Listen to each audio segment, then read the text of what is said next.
the fastest growing media group in North America. Hello and welcome back to Y Media Newsroom. I'm Ramona Singh, and a former Air Canada captain, Jeffrey Wall, has been accused of flying 17 years with a forged license. This has made headlines everywhere. How could that happen on Air Canada?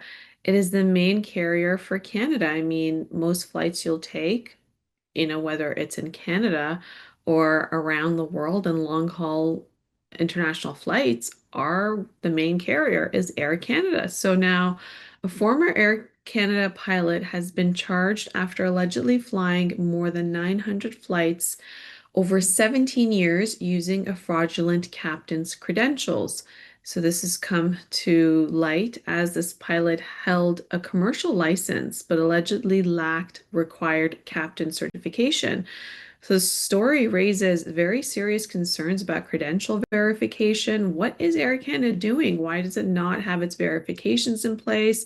Some of those licenses, are they not renewed? Is this something like, isn't there like a renewal process every few years? I mean, for example, I operate a motor vehicle, right? I have to renew my license every 5 years with a picture just so MTO knows that I'm still me, and this is my picture, and my license is valid. I've paid my fines, I've paid my dues. And so, we have this standard when it comes to operating a motor vehicle.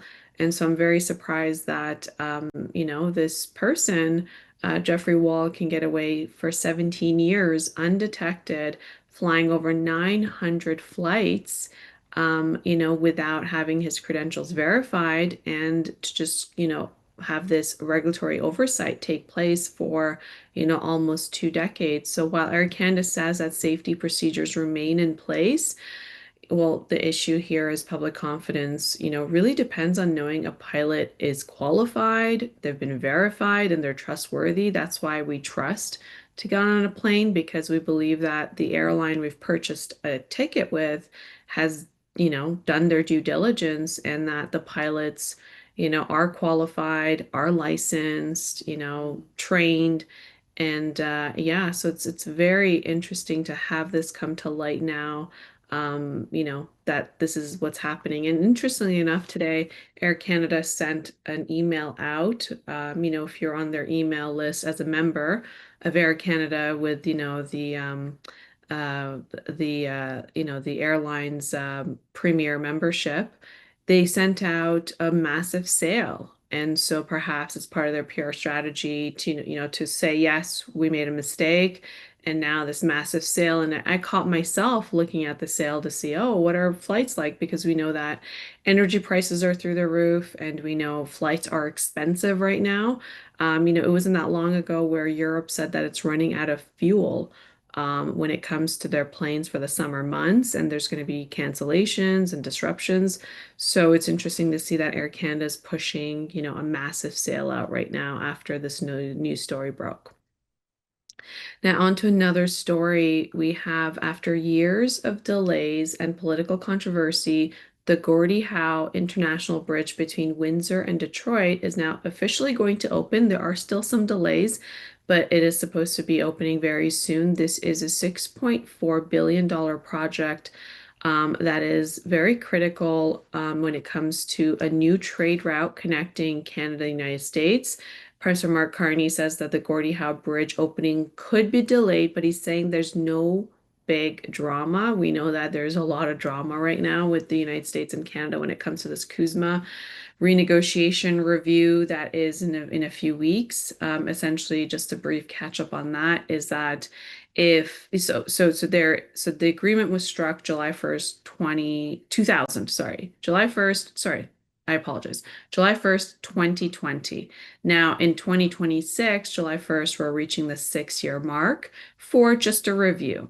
It's supposed to be a review, and that if all parties, meaning Canada, US, and Mexico, agree, then the CUSMA will be renewed for another 16 years. Great, fantastic. 16 years is a great amount of time for predictability, for business investment, for, growth, for all of those things, right?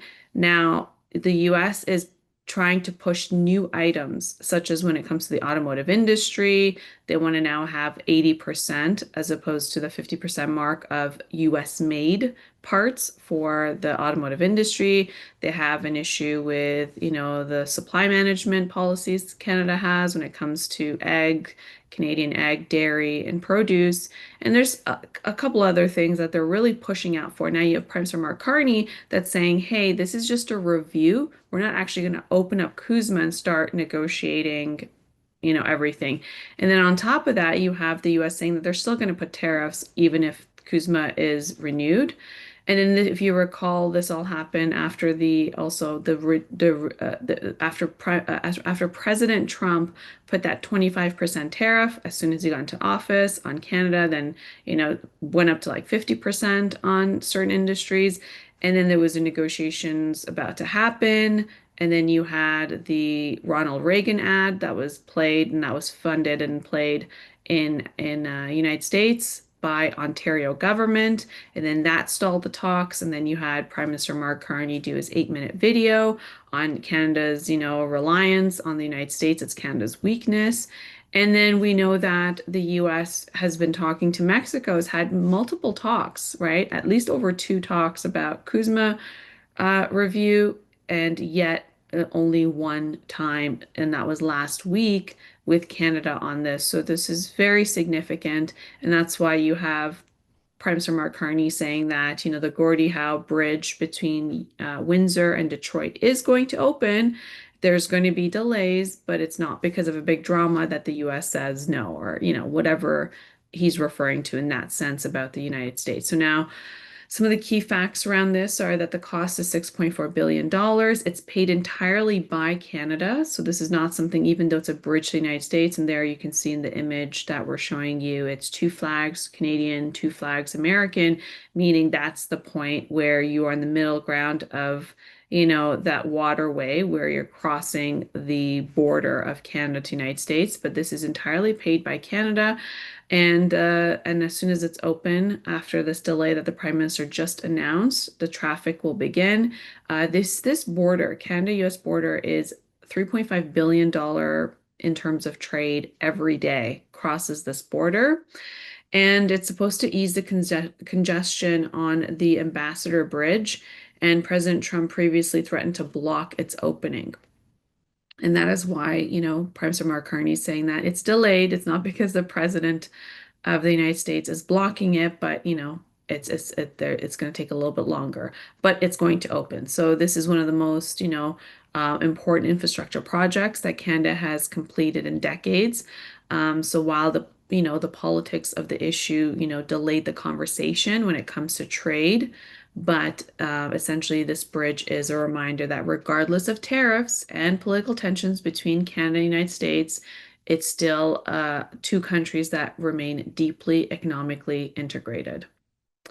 And another news on trade agreements, Canada and Turkey have begun preliminary discussions on potential free trade agreement as Ottawa continues to push its diversity exports beyond the United States. Now, the talks are part of Canada's broader strategy to strengthen economic ties with emerging markets and reduce dependence on US trade.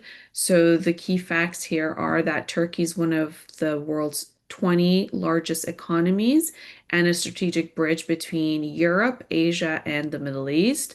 And this move supports Canada's goal to increase its non-US exports, as 70% of Canadian exports go to the United States, and for Canada to have more global trade partnerships.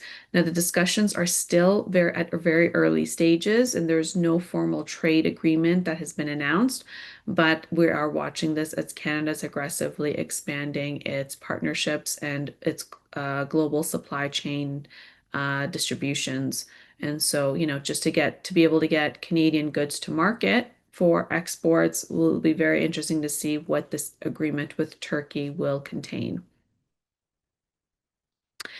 And on news, when it comes to the affordability crisis that we've seen take place, Canadians are now financing their rent payments. Yes, you heard it right. There is the buy now, pay later companies that are increasingly offering rent splitting loans as we're seeing this affordability pressure intensify. So critics have warned that this trend could trap financially vulnerable renters into deeper debt.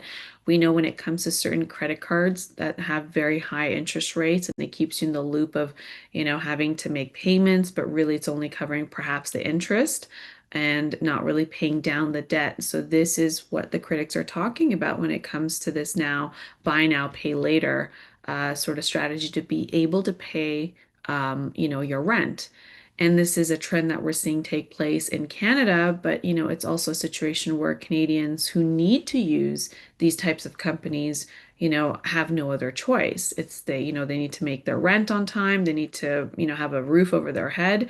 And so when you have some of these companies offering these opportunities, then it's very, easy to take it to, to take on these opportunities to be able to get these loans to be able to pay your rent, essentially, whether it's part of the rent or it's most of the rent or all of the rent and pay later, like how you would put, it on your credit card, for example, right? And then to be able to pay it down. But then, of course, what are the interest rates? So now the company Flex has processed about $37 billion in rent payments.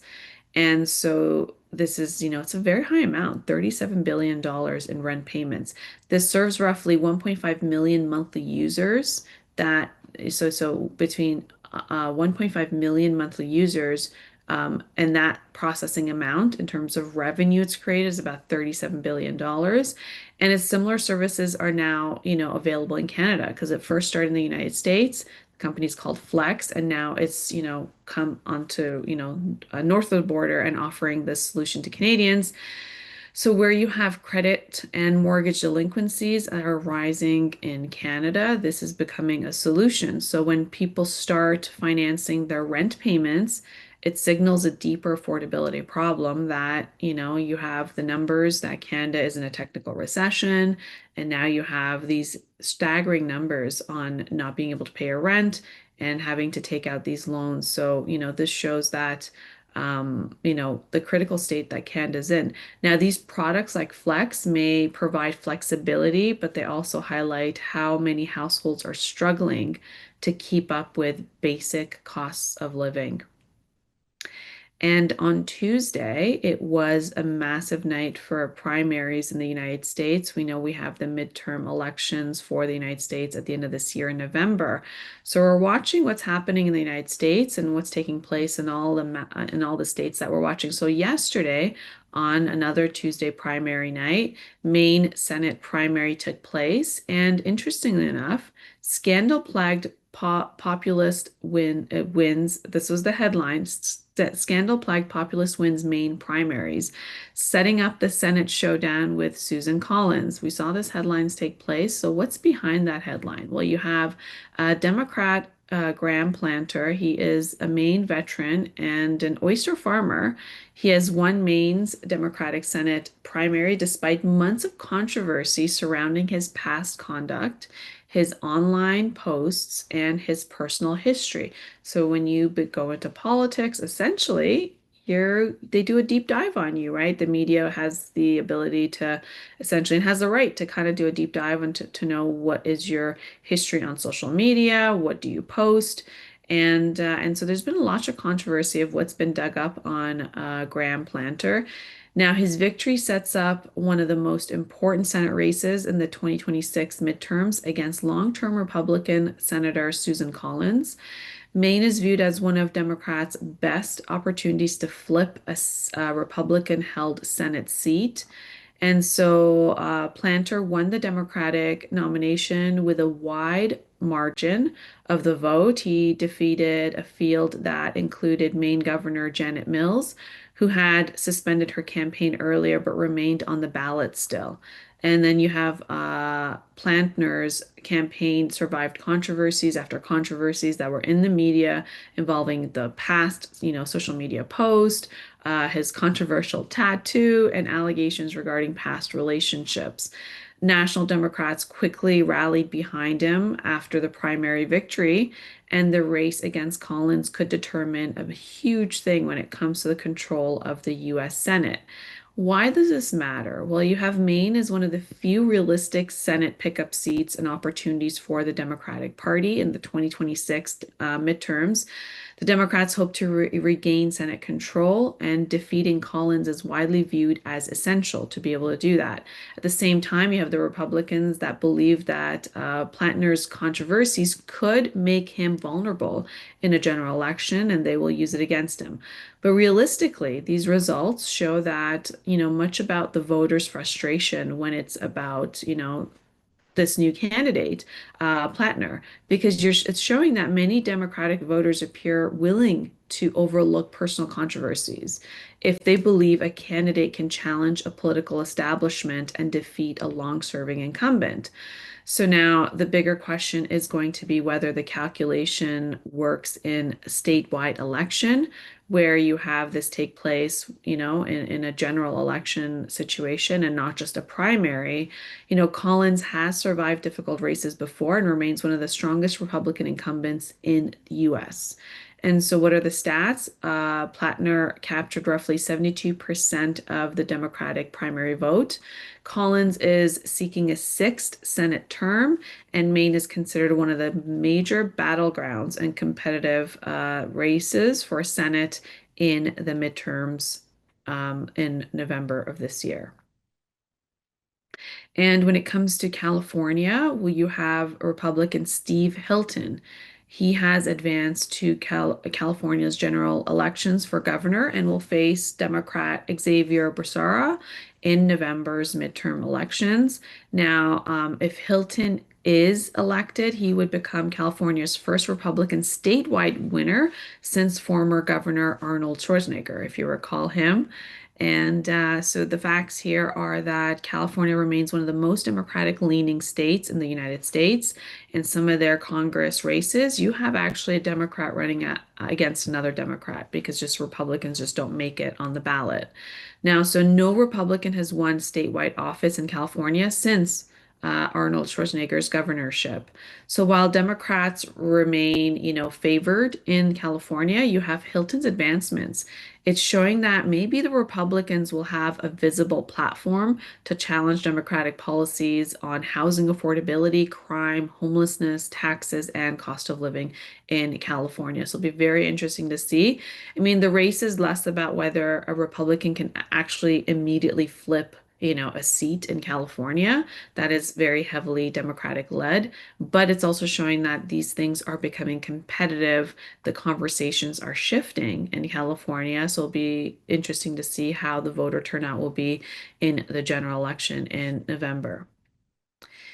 And in business news, you have AI agents are changing how people work, not just how fast they work. So there is a new research from Perplexity and Harvard Business School that are suggesting that AI agents aren't simply making workers faster, they're encouraging users to tackle more complex, creative, and multidisciplinary tasks. So this study analyzed 10,000 identical user queries, and AI agent workflows averaged 36 minutes versus 269 minutes for traditional research methods. Can you imagine that? Traditionally, it took about 269 minutes to do a task, and now with AI work agents and workflows, you have it down to an average of 36 minutes. That's 59% of agent tasks involve work outside of users' normal expertise. And users increasingly requested document creation, coding, and visual design. So the bigger story here is that AI is not just efficient. We know there's a lot of efficiency, but it can go and create ambition when it comes to getting work faster and to be able to, be able to advance where the skills are lacking on the worker. So when people gain access to capable AI agents, they begin attempting work they previously probably would not consider doing. And in this case, it would be when it comes to, document creation, coding, and visual design.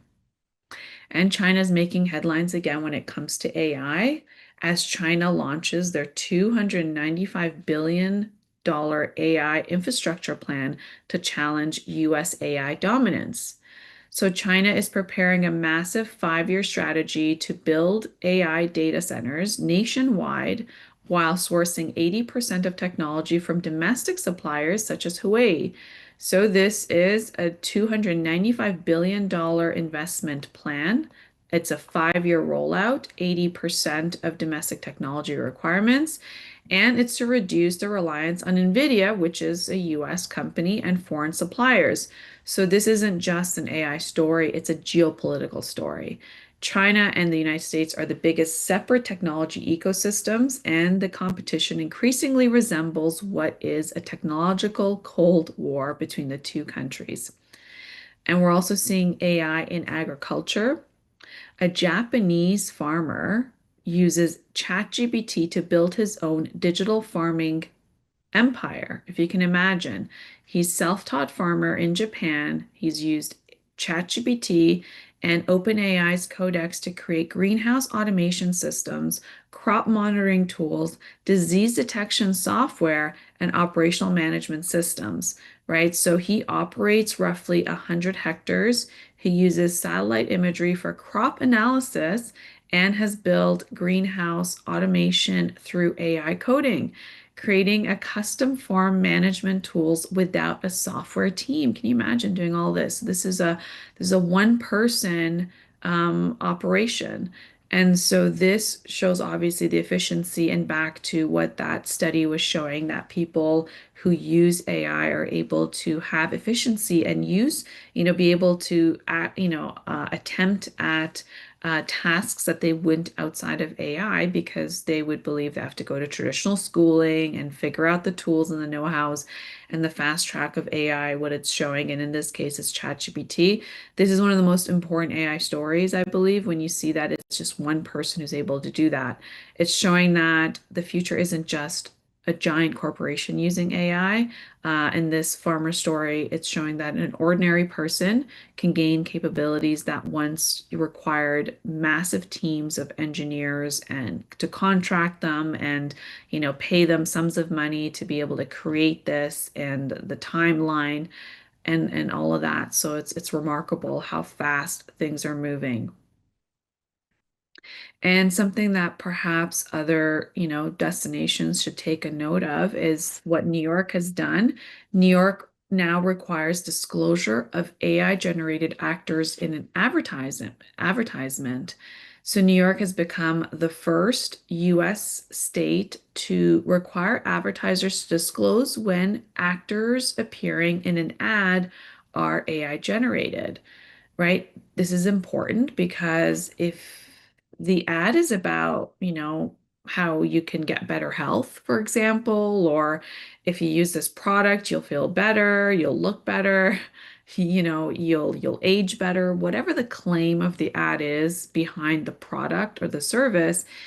If they use an AI generated actor, then it would be very misleading to assume that those are the results you would get, right? Whereas if they used real human beings, perhaps before and after snapshots, right? Let's just say it's a product that helps you, for weight loss, for example. And then usually what they do is they show you the before picture and the after picture and how this product or service has helped them get to those goals. Now, if it's an AI actor of a before and after, then that's very misleading because that's just not realistic. So now there are fines up to $1,000 per violation, and this is supported by SAG and AFTRA, which are, the governing bodies for actors.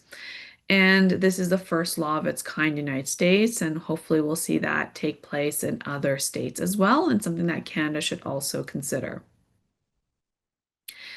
Now, when it comes to the era of unlimited AI spending, it sounds like it's coming to an end when it comes on about the ROI. What is the return on investment?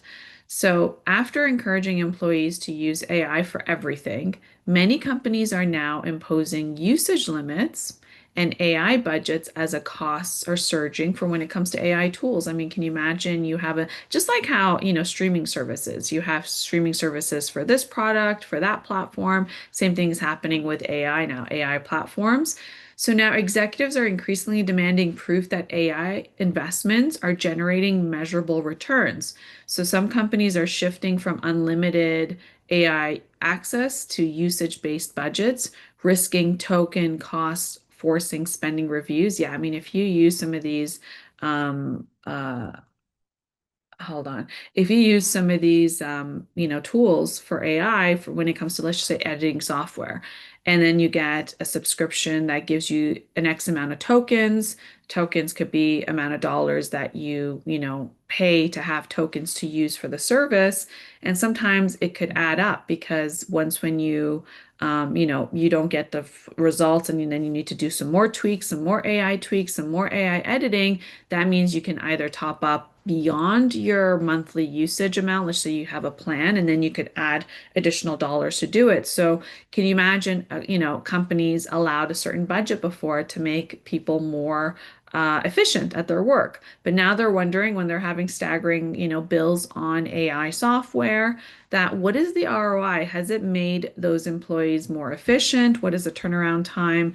And so some of these teams may receive, significantly larger AI budgets than others, but then they need to show, what is the return on investment? And obviously, the return on investment should be greater than the investment amount, right? So as the AI gold rush is entering, what would be now an accountability phase? The question is no longer who uses the most AI, but it's on who can prove AI is generating revenues, it's generating productivity and competitive advantage. So not just using endless amounts of money on AI tools, but what has it done to make you better at your job? This could create a new corporate, divide between AI haves and the have-nots. So very interesting times as now we've moved into that era of, beyond just AI spending in terms of usage, right? When it comes to business use or personal use. And the top story in business news, which we've been talking about for quite some weeks, and all attention is on SpaceX IPO. The hype sparks fears also because this is going to be one of the biggest IPOs in history. And it's sparked fears of another, perhaps a Facebook style market disaster. So you have SpaceX that's preparing for its blockbuster IPO, and it's just days away, where some investors are comparing the excitement to Facebook's troubled, if you recall, 2012 public debut, warning that sky-high expectations could create volatility. Now, Facebook's highly anticipated 2012 IPO, if you don't recall, which initially disappointed investors despite being one of the biggest technology offerings ever. So now you have SpaceX. It's expected to go public this week. It could become one of the largest IPOs in US history. The demand is expected to be extremely strong, and analysts are concerned about a relatively small public float, which means a percentage of shares available for actual trading. So limited supply combined with massive demand could create a significant price swing. And some investors are comparing that situation to Facebook's volatile IPO debut in 2012. Now, why does this matter? Because SpaceX isn't just another tech company. It dominates satellite internet through Starlink, commercial rocket launches, if you remember those, and government and military space contracts. The future of space infrastructure and communications, it all relies on this SpaceX. And so this IPO is massive. And a successful IPO could further fuel investment enthusiasm around AI, aerospace, and next generation technology stocks. So the long-term outlook for SpaceX and Starlink remain quite strong as investors, believe that those are credible companies, but the IPOs are often driven by emotion in the short term. So the biggest risk here isn't the company, or it's actually its expectations. When investors believe a stock can only go up, even good results can disappoint. And Facebook is one of those examples where Facebook eventually became one of the world's most valuable companies. But if you recall, the early investors endured a very painful first year of Facebook after its IPO. So the question isn't whether SpaceX is a great company. The question is whether the IPO price already assumes years of future success. Now we're looking at some of the forecasts placed on SpaceX valuation well above $500 billion. And as of the strong news that we hear on AI, we're also still seeing all the job cuts because of AI. And Salesforce, the CRM tool that, corporations use to be able to, have their sales pipeline and forecast. Well, now they're announcing that there's going to be more cuts, job cuts because of AI. Investment that's reshaping the tech workforce. So Salesforce is eliminating dozens of positions across sales, administration, and technology roles as companies continue to restructure around AI investment. So total right now that Salesforce is announcing is 86 jobs are being eliminated. These cuts will affect those sectors in sales, admin, and technology division. And this follows a broader AI-driven restructuring across Silicon Valley. We've heard the latest news, Facebook, firing 8,000 people. We've heard this consistently throughout with massive tech companies restructuring, positioning themselves to put all those dollars back into AI. So many tech companies are simultaneously investing billions in AI, at the same time reducing their headcount of actual employees. And sometimes some of these employees who are training these AI models are wondering, am I training the AI model that's going to take my job one day? So the message is becoming increasingly clear that firms expect AI to absorb some tasks that were previously handled by human beings. And Amazon is actually looking to, win when it comes to these layoffs because Amazon has now targeted laid off Meta workers in a talent war, in an AI talent war to be exact. As you recall, Meta, which is the parent company of Facebook, let go of 8,000 people, and now you have Amazon is actively recruiting those employees that were recently laid off by Meta, underscoring the fierce battle among what is happening in the major technology companies, right? They need talent to be able to secure the procurement of AI, to be able to lead the way. And part of that is to make sure that they have the talent that has the experience to come in and advance the company's portfolio in AI. And to secure the top AI talent is critical. So despite widespread layoffs across tech sectors, demand for experienced AI engineers, researchers, and product developers and leaders remain strongly high. You have Amazon's Web Services executives encouraging staff to recruit former Meta employees.